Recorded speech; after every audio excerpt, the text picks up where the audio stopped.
తెలంగాణ గుండెక హైదరాబాదు పట్టణంలో చేయి సర్కారు మూసి సుందరీకరణ ఫేజ్ 1 పేరంటం పెట్టిందట. ఆ పేరంటానికి పెద్ద ముత్తైదువుగా ముఖ్యమంత్రి యనమల రేవంతాల సారు హాజరు పడ్డా.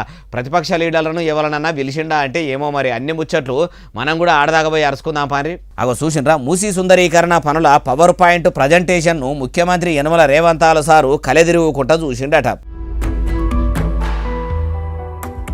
మూసీ నది ఉట్టిన కారు నుంచి అది హైదరాబాద్ నానుకుంటా పోతున్నది, ఎట్లా ఏడికెళ్ళి అని మల్లోపారి పోటుబలను చూపెట్టుకుంటా ఆఫీసర్లు అన్ని ముచ్చట్లు సారుకు చెప్పిర్రట.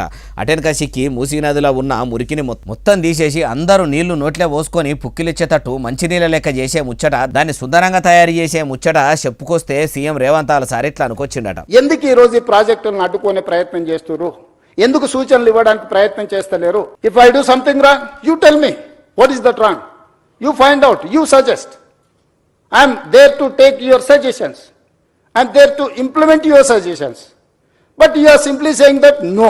No is not solution for Moosi regeneration. ఇన్నరా, మూసీ నదిలో చేయి సర్కారు చేస్తున్న సుందరీకరణ పనులు నచ్చకపోతే ఇట్లా చేద్దామని ఏమన్నా ఆలోచన చేసి చెప్పుండ్రి గాని కూసే గాడిది వచ్చి మేసే గాడిదని జడగొట్టింది అన్నట్టు కాళ్ళడ్డం పెట్టే పని చేసుడే వద్దు అన్నట్టు అనుకొచ్చుండు. అయ్యా రేవంతాలు సారు, మరి కారు పార్టీ లీడర్లు మూసీ సుందరీకరణ పనులు వద్దని దేనికంటుర్రు? అన్ని కోట్లతోని చేసుడెందుకు? పేదల ఇండ్లు కూలగొట్టి మరి సాపు చేయవలసిన పని ఏమున్నది? దానికి ఖర్చయ్యే పైకంతోని మీరిస్తామన్న 6 గ్యారెంటీలు అన్నిటినీ అమలు చేస్తే బాగుంటది కదా. అట్లెందుకు ఆలోచన చేస్తలేరు? రాజుల పైసా రాళ్ల పాలు అన్నట్టు ప్రజలు పన్నుల రూపంలో గడిన పైకం గాంధీ తాత విగ్రహం పాలు చేస్తుండ్రా అంటుర్రు ఈ ముచ్చటిన్నోళ్ళు.